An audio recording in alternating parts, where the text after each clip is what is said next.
So today it's going to be about metered mail. I had a gentleman on Hipstamp inquire about a grab bag of only metered mail. And luckily I did find a whole envelope full of metered mail. Now, we're going to go browse through these, and I'm going to try and identify some, and we'll just see how it goes. This is pretty new to me. I can at least say that I did some learning this morning early, and metered mail is something that businesses use to cheaply print out pretty much their own postage stamps. They're ink stamps applied by a mechanical machine, and they were used first in New York and then all around, and then actually all around the world, as a matter of fact. There are catalogs that you can buy to identify and value these metered postage stamps. Now, I'm using the Wikibooks postage meter stamp catalog for the United States, and I found that to be just about the best information I could find without purchasing an actual catalog. So without further ado, let's jump into this and see if I can identify any of these, and if any of them happen to have any value. As we look at this catalog, it shows us the earliest renditions of metered mail, which would be pretty much these printed letters in a box form. So it went from that, and then it moved on to the shield design. Now, I don't think I have any of those most early ones, but I definitely have some of the other ones. As we move on, we have this Pt.1 here in this group B. It's a square franc with some wavy lines over in New York. I think that they instituted these machines in the 20s, by the way. I think actually 1920. So this catalog is fantastic because it tells you the different types of metered mail in the groups. It also tells you a general value, which is nice to see. Now, there's going to be a whole bunch of different styles. It really just keeps going. And so we're just going to stroll through this catalog and see if I can find anything that is worthwhile, worth holding on to. Let's take a look. Now, I do also want to mention briefly that they have a rarity and value scale, and they're labeled with different letters indicating, the scarcity: common, scarce, rare, really, really rare, whatever. So basically the R's are good, and the more R's, the better.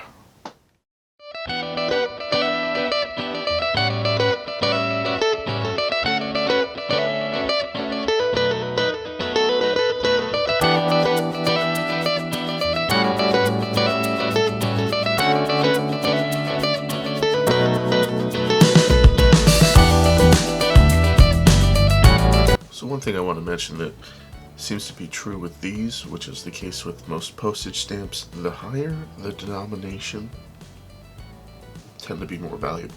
Okay, so I have organized them in some way here. Just tried to put things that are similar in stacks. I have a nice row of slogan cancels here. Every single one of these is slogans. These are all kind of a square box design. These are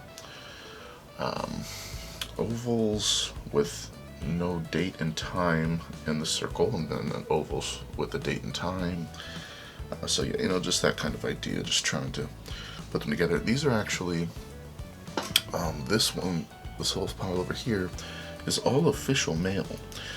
This was all in a glassine that I just took out of an album, and some of them are slogans, some of them aren't.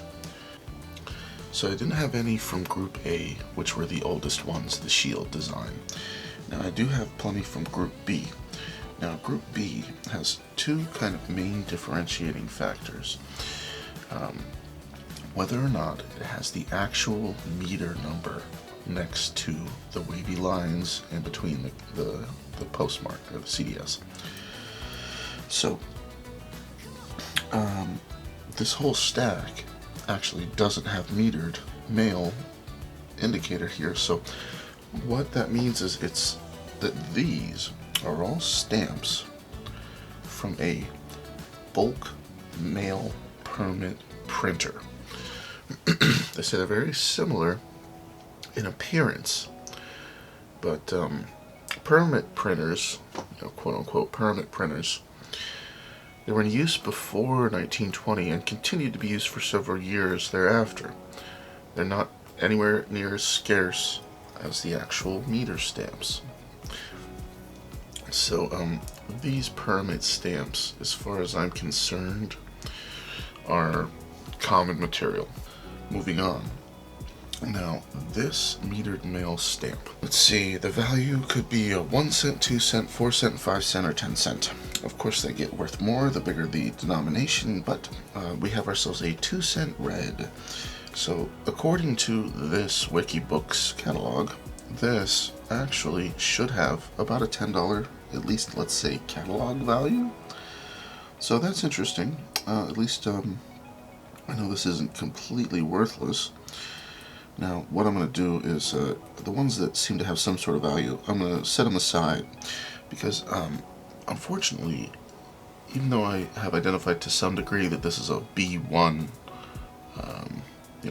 Pitney Bowes metered mail stamp, I don't have a catalog number or any of that, so I'm going to have to do a little bit more research and try to figure out if I can find out what catalog number this is. And then maybe I can, look around on the websites and see if what it's going for. Is it really going for $10 or is it really only going for $1? Because I have no idea. I can only assume that the catalog values of metered mail is similar to the Scott values in their catalog, where it's like the absolute most aspirational, best scenario to get that catalog value from a reputable dealer. Otherwise, the rest of us, we sell them for chump change. If they don't have a metered mail number on them, then they're not metered mail. So a lot of these, I think, are just permits. So that was just a little epiphany there. I was wondering about how long it would take me to get through all of these, and interestingly, with that cognition, I will say these are just permits, so these aren't even going to be in there. There's no metered mail number on any of this. I have no interest in these permits, so these are all just going to go bye-bye. So at least I can look at all these piles one by one now and just pretty much say, is there a meter number? Yes. Well, then it's actually metered mail. Otherwise, bye. Oh yeah, another thing, if they're dated before 1920, then they have to be permit mail. They can't even be metered mail. So, there's another tip for you.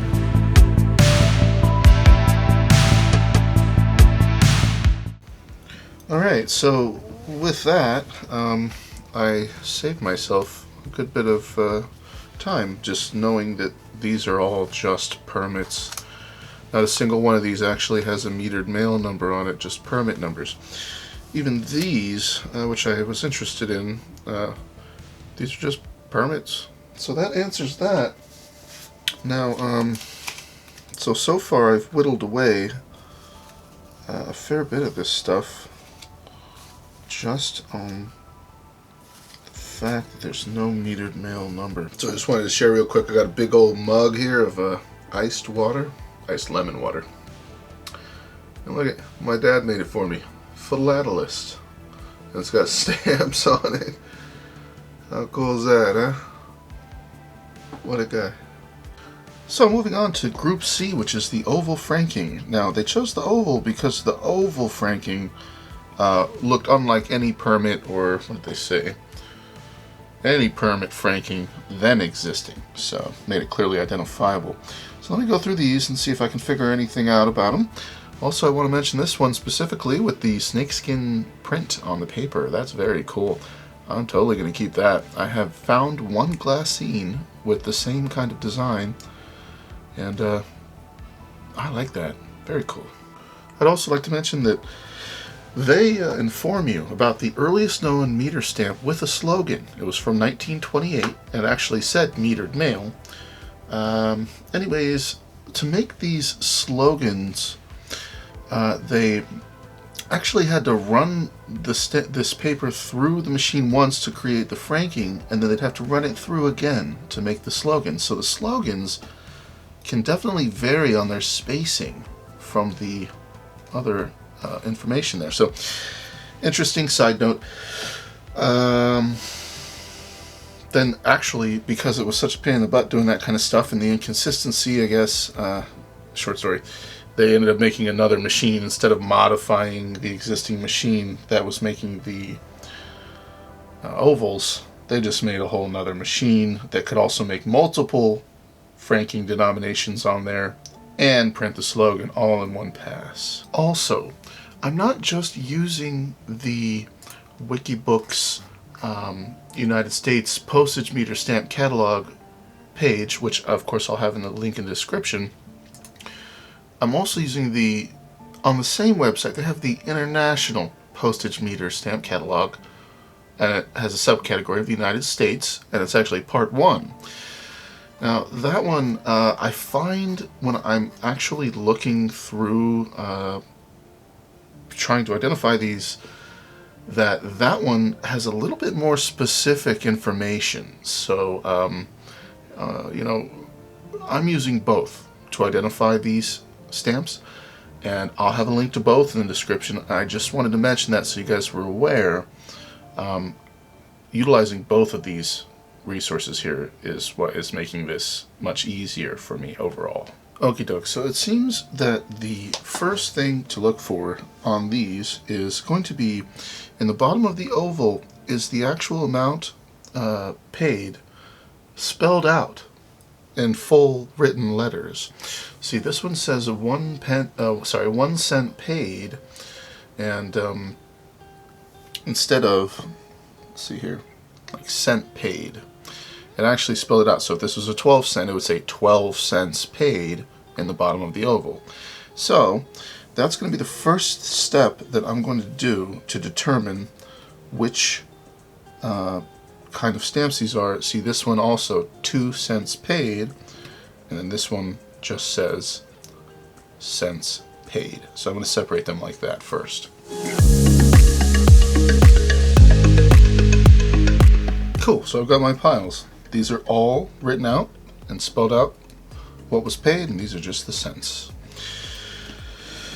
Nice that I think these ones that are spelled out are the older ones, and I seem to have more of them than these, so that's cool. Side note also, to be one of these CA1 Pitney Bowes Model M stamps from 1922, it also needs to have within the inner oval permit and meter.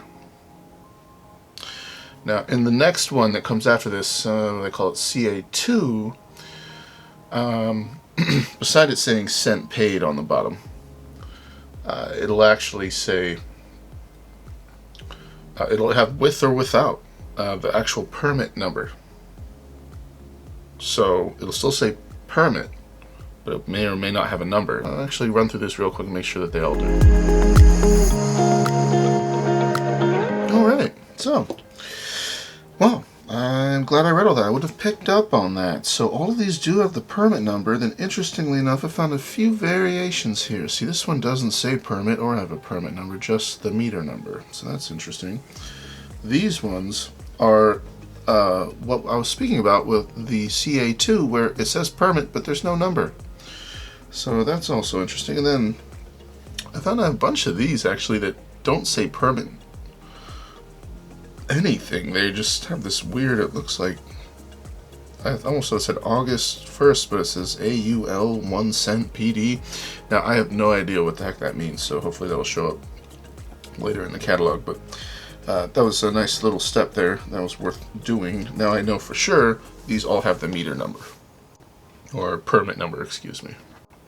Now it turns out that the one that only says meter is actually what, at least in this catalog, they categorize as a subgroup, and they call it CB.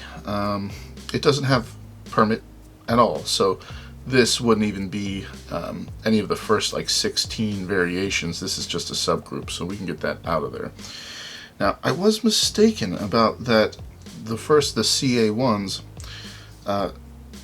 have to have the permit number. That's false. I was wrong. It turns out, of course, the bottom value, the bottom of the oval has the postal value spelled out. Okay, that's simple enough. But then it says, it'll always say within the inner oval, permit, then it can either be blank or have a permit number. Then I have the meter and number. So they categorize it with or without the permit number. So that was just something I wanted to mention as well. That was a mistake. I must have misinterpreted there. So okay, I'm always learning as I go, guys. So this there's kind of three main versions of this first one to mention as well. So it has the value written out. Then it could also say, like these other ones here, just cents paid. And then a kind of third variation would be if it only said cents in the bottom middle of the oval.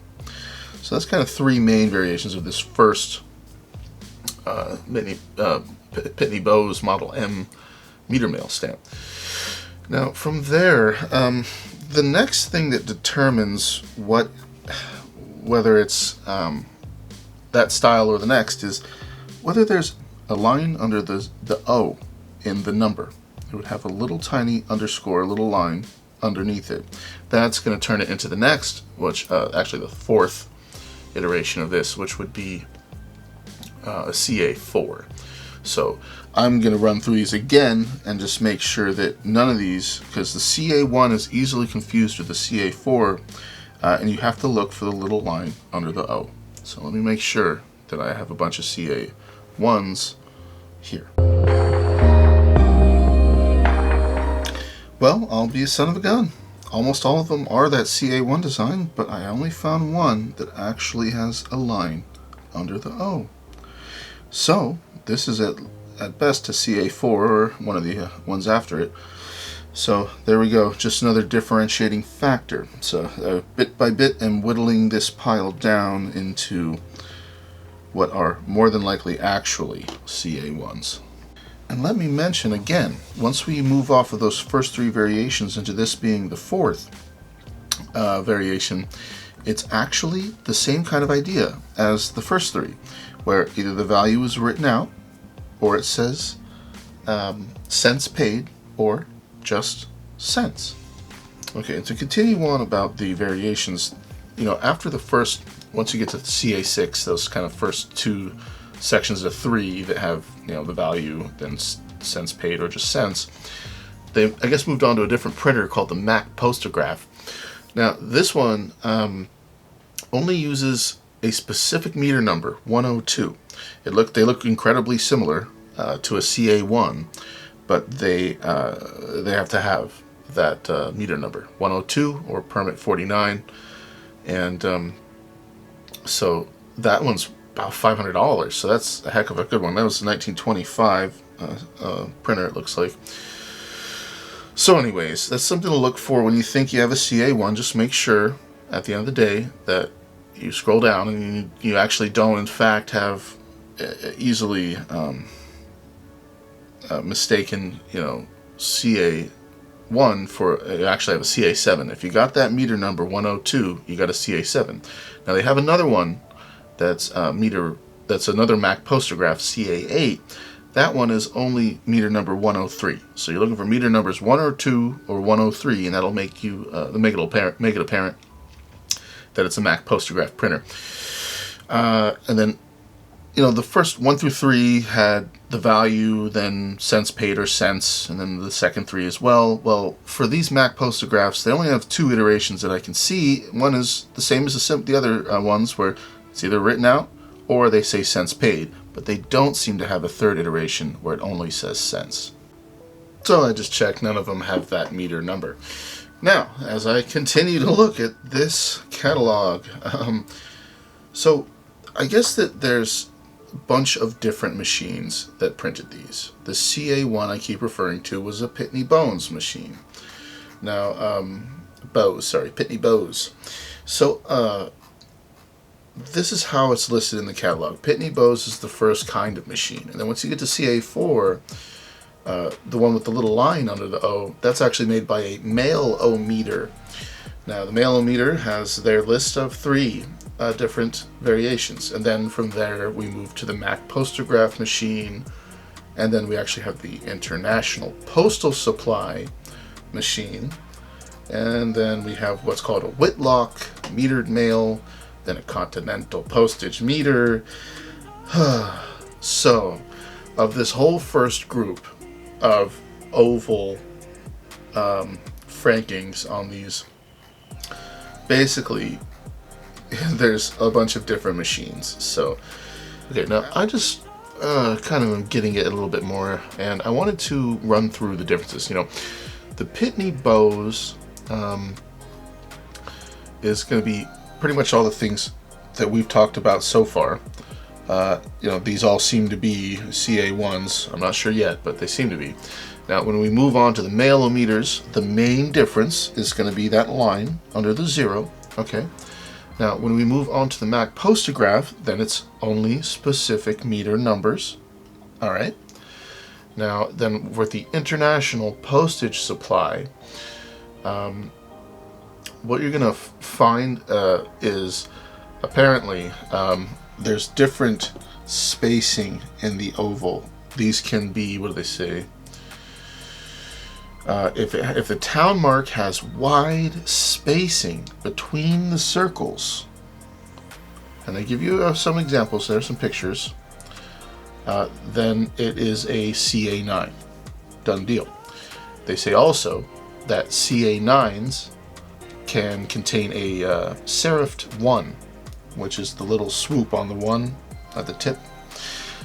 They say CA1s never have a serifed 1. So that's one easy way to tell a CA1 from CA9. Now that's the International Postage Supply. So we're looking at the spacing in the town mark of the ovals, right? Or for a sans serif 1. Now, after we move away from the International Postal Supply onto the Whitlock metered mail stamps, those can only be positively identified by the meter numbers. So they're extremely similar to CA1s, so let's say practically the same, except they will have certain meter numbers, and that's how you will know it's not a Pitney Bowes, it's a Whitlock metered mail machine. Next, we move on to the Continental Postage meter. So the Continental Postage meter is going to have, as far as I can tell, a real significant difference is the numbers on this are going to be curved up here toward the side, and I'll show you a picture so you can see, but yeah, that's the Continental postage meter. It says that besides them being the NO of number being to the left and kind of curved, it's going to also have a prefix C that is going to be closer to the letters NO for number than to the actual postage number. So there we go, and then let's see, that was it. So that's the main differentiating factors that I can tell. So if you're into these, you'll get used to it, looking for the line under number, or looking to see, is the value completely printed out? Is there, I mean, a lot of these you can just simply identify by the meter number. I bet you almost all of them maybe. So interesting stuff. That's kind of the run through of the differences of all of these machines, because they do look pretty similar, but there are differences. So just to say it out loud, because this is actually confusing for me too, as I try to figure it out. So this could either be a CA1 because it has the value written out in the bottom of the oval. It can't be a mailometer because there's no line under the O. It can't be a Mac Postograph because it's not the right meter number. Now, can it be an International Postal Supply? It does have the value spelled out, but I don't know if I see wide spacing in between the ovals. I'm trying to kind of compare. I'm not sure it's particularly wider than any of the others.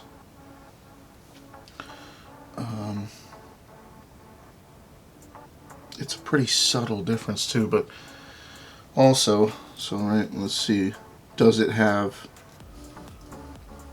let's see, is there a serif 1? No. No serif 1, so I can't positively identify it as a CA9 because of the serif 1. But let me see about the, so it could be a CA1 or a CA9 as far as I'm concerned still.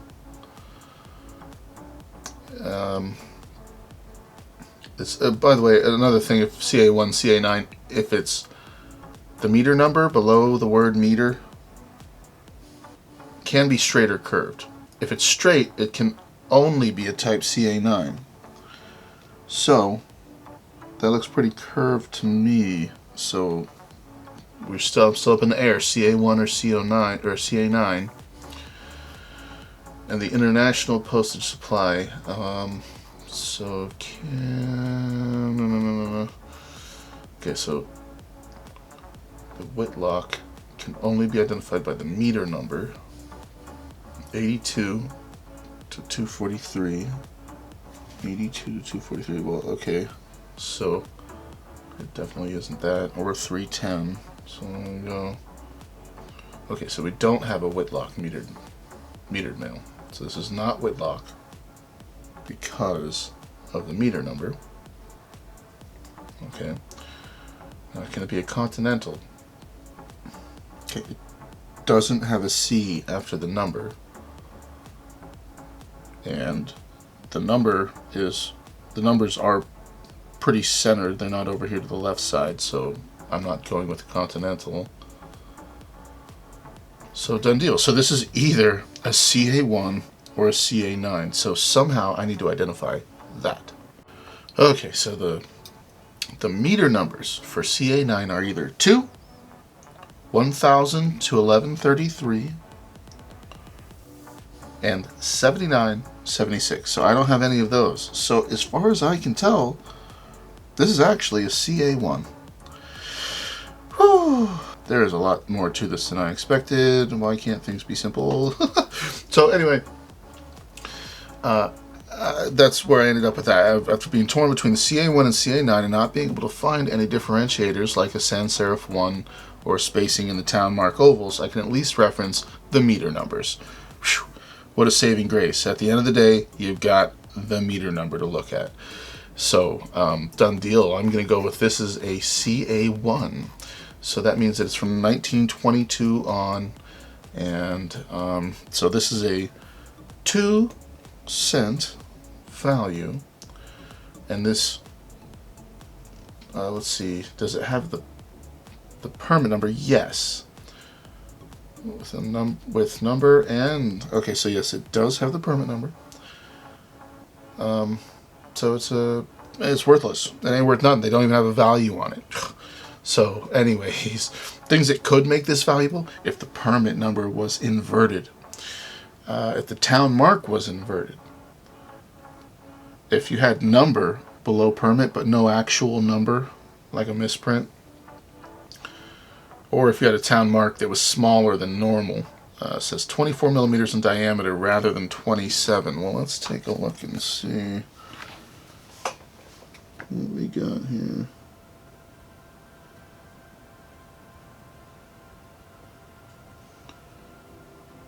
So 25, 6, 7.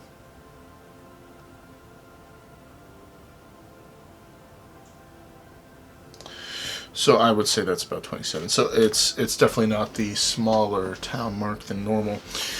So yeah, wow. Well, geez, sorry not to ramble, but dang. So we ended up got ourselves a CA1 here. That's a 2-cent, and came from the Pitney Bowes Model M machine, you know, back in 1922 era. So yeah, I did one. Yay.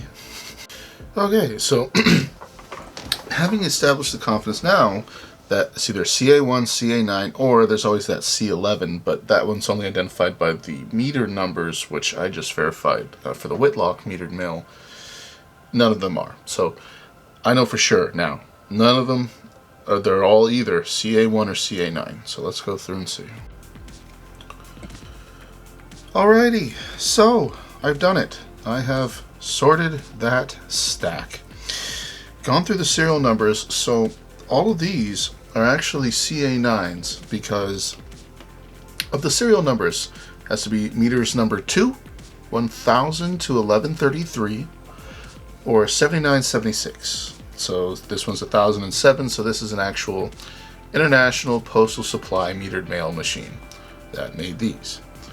This one too, 1085. That falls in between our numbers. 1095, yep. 1041, yep. So these are all CA9s. And then these ones are all CA1s because of their meter numbers. Everything else has been, I've done the process of elimination here. And so yeah, all these are actual CA1s. Now, I get to go and look at all of these and see if any of them actually have any kind of real value or whatnot. And yeah, they differentiate them with or without a number below permit.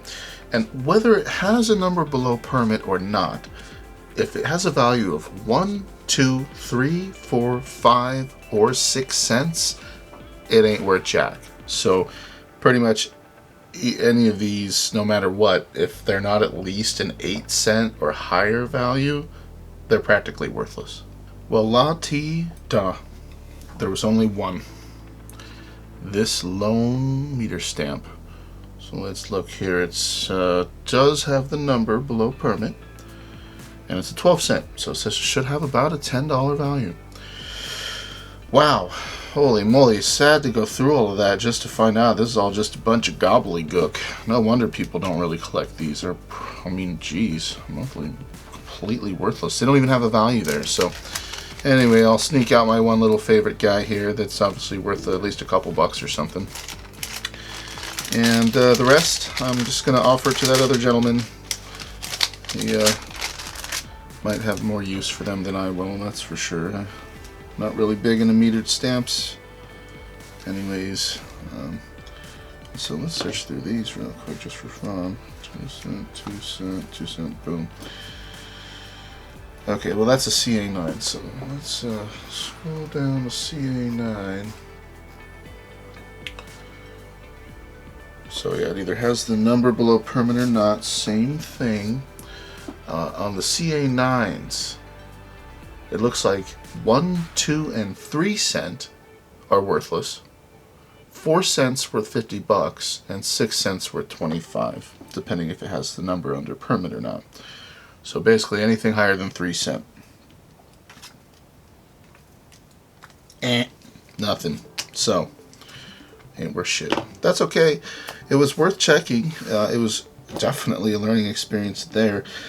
I'm going to actually end this video here. This is kind of killing my entire Sunday, which wasn't my plan. I just definitely spent a bunch of time learning all this, and I think that it'll make finishing off the rest of everything a little bit easier. So maybe I'll do that next weekend if I have the desire, or if you guys would like me to continue and go through the rest of them and see if I can actually identify them. Just let me know. I figured this was a pretty good basis for any of you guys out there that are trying to learn about meter mail and don't know a dang thing like I did when I started this morning. This took a bit of brain power to research all this and kind of understand what's going on, but I have a way better understanding now. You're really looking for the different machines, you're looking for the different variations on the printing of the value, and just the little oddball stuff. So not too hateful. I mean, when I was going through that catalog there, I definitely had a couple of moments of frustration, like, oh my god, this is like crazy. There's 16 variations. But once you understand the way that they organize it all with the different machines, and then the different printings, it helps to deduce what stamps you have. And then ultimately the fact that you can't actually tell, really, the metered mail, some of them, without the actual meter number. So that's something that maybe that could just be, once you get used to what they look like, that could be the first thing you go to and just say, well, what's the number? Who cares if it's a CA1 or 9? Why look at all that stuff? You could probably just look at the meter number. Which, yeah, this was the only B group that I had. So it was anywhere from nothing to $15 for that guy. And then we've identified our CA1s, which are all, except for this, worthless. And then we have our CA9s that are pretty much worthless too. So, at least we got to rule that stuff out. So main points of this whole thing would be, when you're looking at what types, look at the machine, look at the variations that each machine has, and just deduce step by step logically using that catalog which stamp you have. Then ultimately, the ones that you can't literally tell no matter what, it's either this or this number, just check the meter number. That's a dead giveaway. Yeah, and then also knowing pretty much, I mean, any of these ones that are like 1 cent, 2 cent, 3 cent, I mean, I don't know. I have to look at the list, but any of those super low denominations, they ain't worth nothing. Unless there were any of those variations of, inverted this or that, any kind of fault, like a mistake, printing error, whatever. I mean, of course it would make it more valuable. I appreciate you guys watching. I hope you learned something. I learned something today. And I wish you all well. If you enjoy these videos, please like and subscribe. It helps me out. And I'm hoping one day I can, in the future, monetize this channel. And if I actually make any money off of these videos, you know what I'm going to do with the money? I'm going to buy more stamps and make more videos. So it's just going to be like a self-fueling thing if I could ever get it to that point. But nonetheless, once again, appreciate you. Take care, guys. I'll catch you next time. Bye-bye.